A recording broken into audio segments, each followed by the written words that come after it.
Hello, and welcome to the Groovy Writer Podcast, where we explore how to find your writing groove regardless of your circumstances. I'm your host, author and MFA instructor, Nicole McInnes.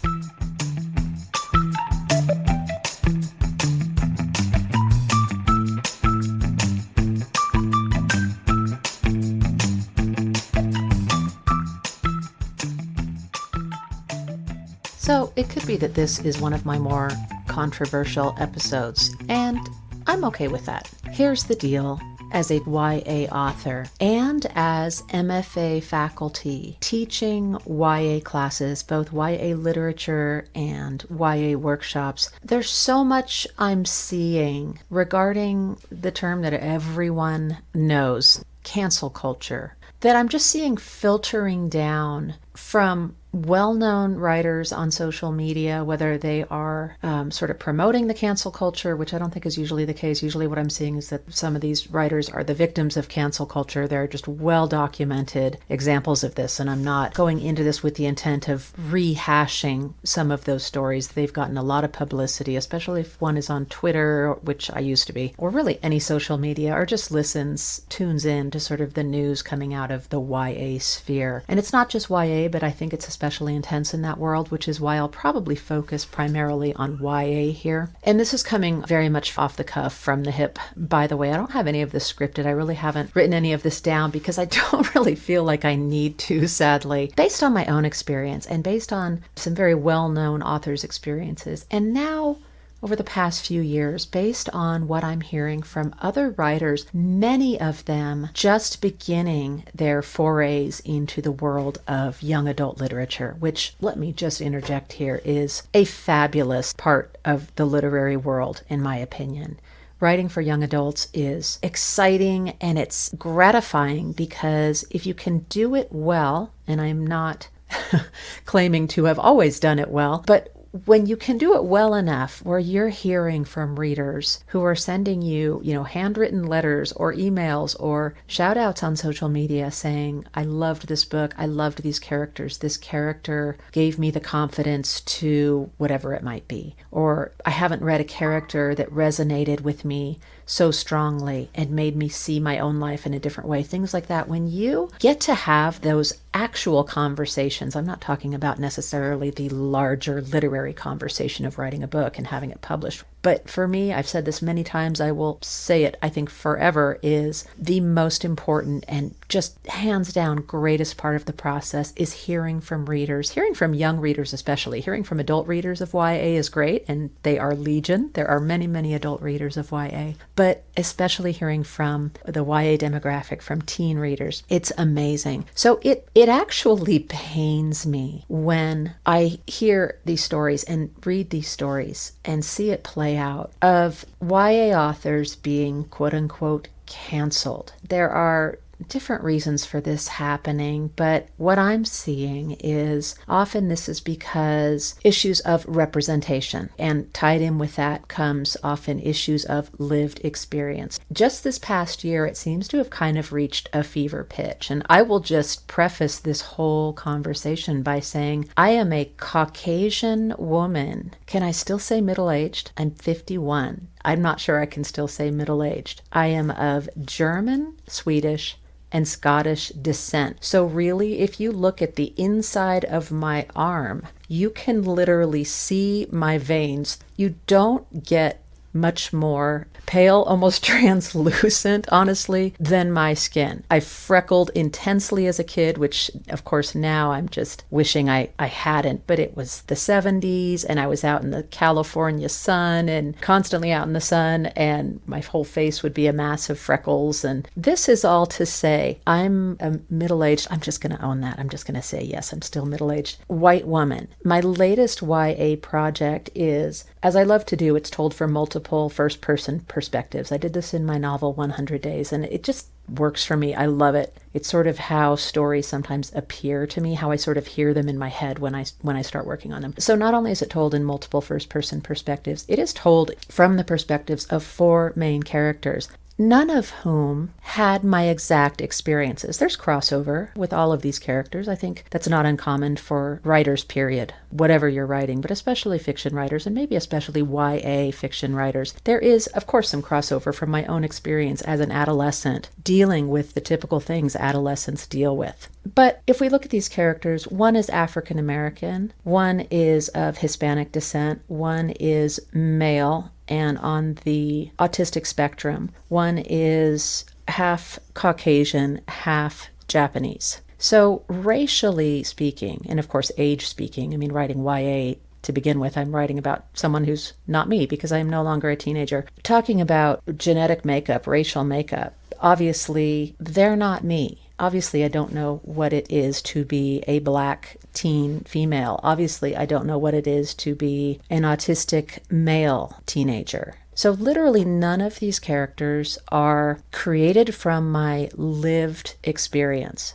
I think that's a really interesting term, lived experience. I actually really kind of like that term. I like the sound of it. We can each think back on our lived experience and own that. We have a certain ownership. I was there. This is who I was at that time. This happened to me, or I did this. Lived experience is an incredibly powerful thing. And I definitely write, in a sense, from my lived experience. But when it comes to actually fleshing out characters, and I say fleshing out rather than creating because the way my process tends to work, or has tended to work up until this point, I can't speak for how it'll be in the future. Characters for me tend to just show up. And often this is the case when I'm working on a completely different project, whether it's YA or not. Characters will tend to show up. It's an eerie experience, and I've heard other writers talk about this in a similar way. It's almost like they will just appear one day and sort of tap you on the shoulder. Sometimes you'll hear a line of dialogue, or I'll have a thought, and I would suddenly sort of have this sense that this character, who I haven't really met yet, is having this thought. And before I know it, I'm hearing from that character more and more. And then maybe a day or two later, another character starts chiming in. Articulating it like this, it sounds a little out there. It's a hard thing to describe, but I think any writers listening, some of you may be nodding your head because it is hard to describe. I think it's what often makes someone a writer is we have these very rich imaginations. We have an ability, or maybe it's a willingness or a tendency, I'm really not sure which, to welcome fictional characters into our heads. When I get those first inklings of a character showing up, as I call it, I tune in, and I have learned to remain in sort of a very receptive mode, almost like a listening mode. Like when you're having a conversation and you find yourself really just absorbing what the other person is saying rather than speaking your own mind. There's sort of this way of just being receptive, being quiet, and listening. And then another thing I will often do really throughout the novel writing process, but really at the beginning, is find a way to take notes and get those first inklings down because they're delicate and they're flighty, and before you know it, they'll be gone. Anyway, I don't want to turn this into a process talk. I really want to try to stay on topic here. As I said, it's unscripted, so if I wander a bit, please forgive me. My point in talking about my process here, especially at the beginning of a project, is that I am often somewhat astounded by who shows up. It sort of reinforces that whole tendency to listen as much as possible to what they have to say. And then when it's time, when the character finally says, okay, now it's your turn, you get to flesh me out, then my work really kicks in as the writer. And here again, I of course cannot speak to other writers' processes. I imagine there are many writers out there who set out to write a certain type of book with certain types of characters, and they, from day one, create those characters very intentionally, very methodically. And I sometimes wish I could be more like that because I think there's a certain definition to that sort of process that I really envy. Mine really does tend to be much more intuitive, much more fluid, much more listening. And then if I ever do end up going too far in the other direction where I start to get ham-fisted, or my voice as the author is too heavy, too apparent, I trust my readers to let me know that, and hopefully well before a project goes out on submission, well before it gets published, of course. So I struggle with this idea of writing characters who are not like me. I don't struggle with it because it's hard. I think writing characters who are not like us is frankly the job of most, if not every, writer of fiction. If you're writing characters who are exactly like you or who are you, frankly, you're writing autobiography or memoir or perhaps creative nonfiction. Fiction writers, our job is to either create the characters from scratch or to allow characters to appear and take it from there. And I'm sure there are other ways to create characters too, but those are sort of the main two that I think are probably the most typical. This issue that I'm seeing, not so much with myself, because again, honestly, someone can try to cancel me, someone can come after me online and say terrible things. I wouldn't say I don't care. I care deeply, but who I care about are the readers I'm trying to reach.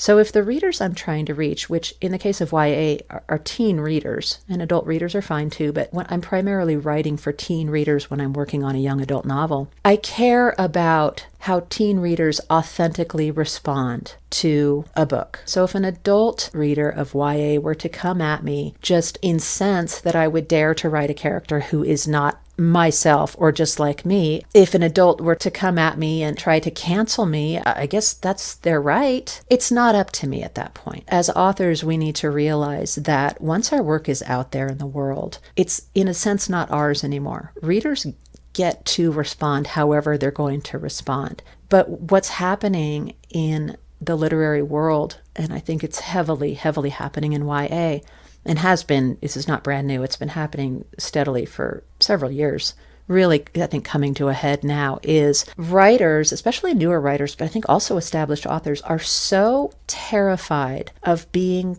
called the names, racist being the biggie, because of course no one wants to be called that. No one wants to be that. Well, I guess maybe some people do, but I'm not concerned about those people. Here, let me just say, writers by and large, many of us tend to be sort of sensitive souls, intuitive souls. We're not writers because we're hard-hearted and unintelligent and insensitive. Most of us, I would venture to say, tend to fall in the more sensitive, aware part of the spectrum. Of course, I'm not going to overgeneralize, but that is my experience. We're not going out of our way to offend anyone. And I think especially that's true for writers of YA. Many of us who are drawn to writing YA are trying to provide some solace and provide some, I don't want to say guidance because that can sound preachy and that's sort of a cardinal sin in writing YA, and for good reason, by the way, but trying to provide these sort of touchstones for adolescent readers to let them know, hey, it gets better. You are seen. You are heard. You need to learn to see and hear yourself.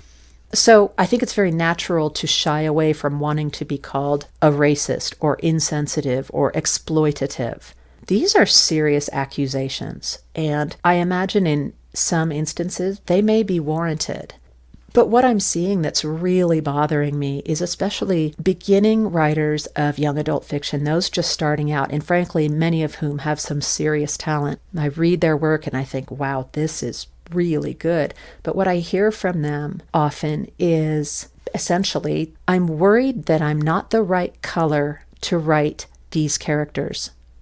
This doesn't just come from white authors, by the way. This issue, it's sort of become a free-for-all as far as I can tell, that if you're not writing the correct characters that match your lived experience or in some way reflect your lived experience, this is problematic. This makes you cancelable. This potentially makes you racist. This potentially makes you exploitative. This potentially makes you venturing into territory where you have no right to venture because this is not your heritage. I'm deeply disturbed by that. And at the same time, I sympathize with any reader who reads a book and feels misunderstood, who does not feel seen. I have had that experience where I've read about, let's say, a character who's a mother and a daughter and a sister at different times in my life and thought, boy, that doesn't ring true to me. That rings a little hollow, or that rings a little false. Or that's not my experience. And then I generally remember, well, okay, it's a fictional character, so it's not my experience and it's not supposed to be. But the issue for me has typically come down to not so much this character isn't enough like me. More, it comes down to, this is not credible. This rings false. This doesn't seem genuine to me. I'm being pulled out of the story. I'm not invested here.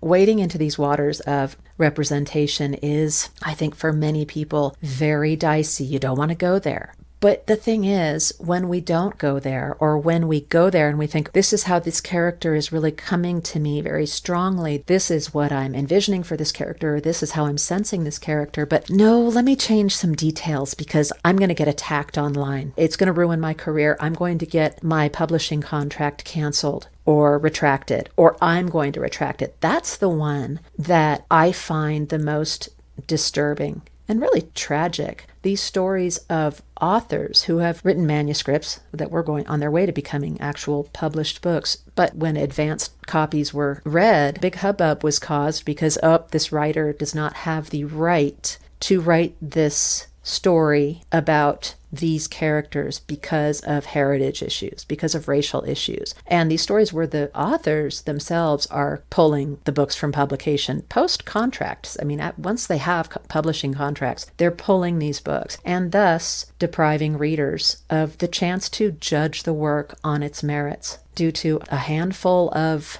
self-crowned arbiters of what should and shouldn't be read. So obviously we all know that external censorship that comes from outside of a writer, is one thing. But this issue of self-censorship on the part of writers is really, really convenient for anyone who is a big fan of censorship, because they don't have to do any work at all. The writer is censoring themselves at that point. I know it's almost dinner time, but not quite. Agnes the cattle dog is frantic.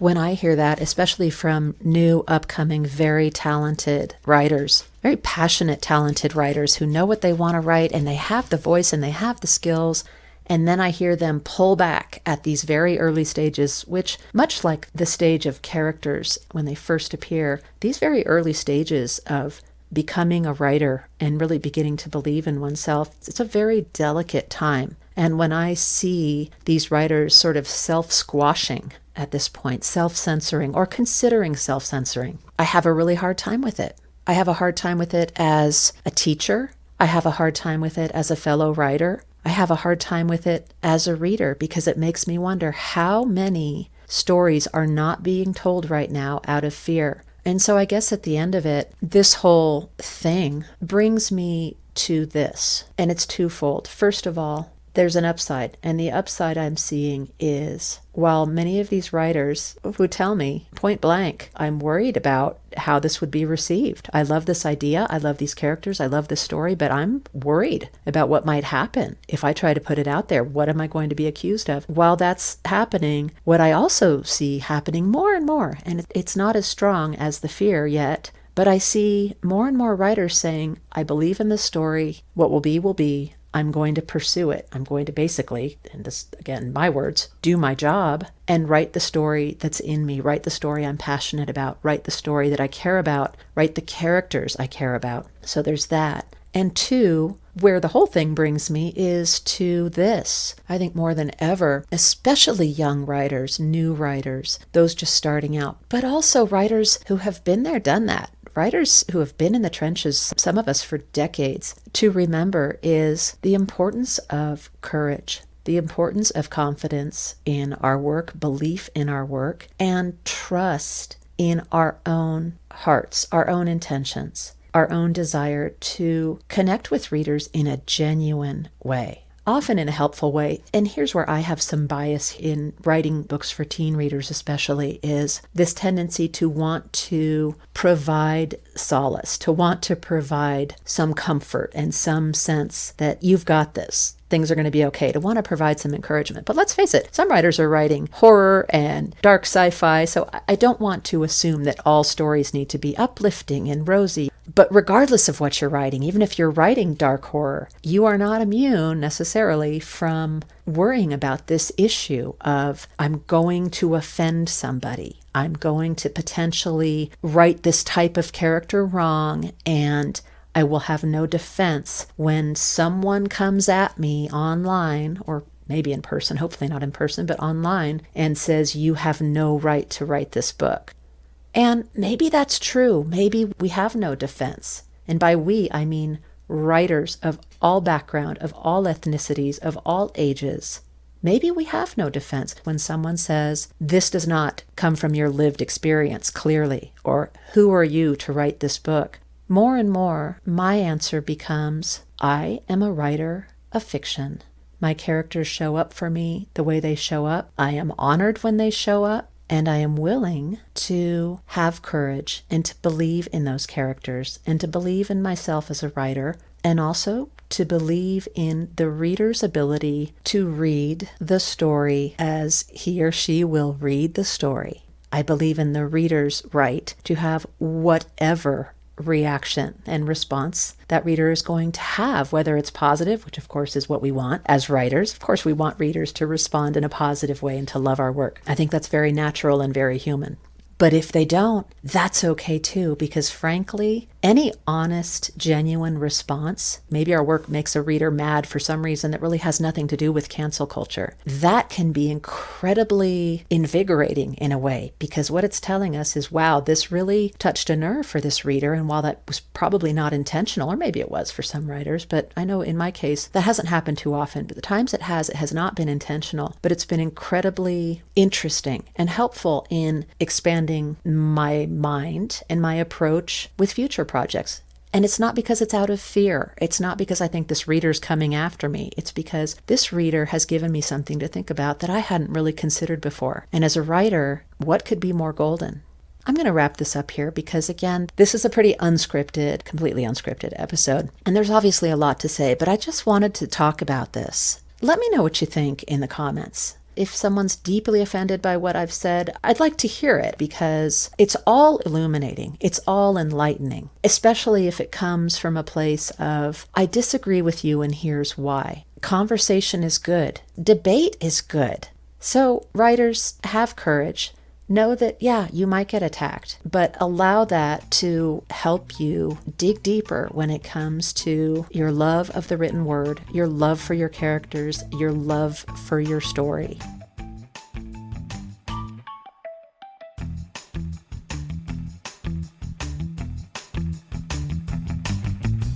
Thanks for listening to the Groovy Writer Podcast. You can find the podcast on most major platforms, including Apple Podcasts, iHeartRadio, Spotify, Stitcher, and others. You can also listen in on YouTube and on my website at NicoleMcInnes.com. Until next time, write on, Groovy Writers. Write on.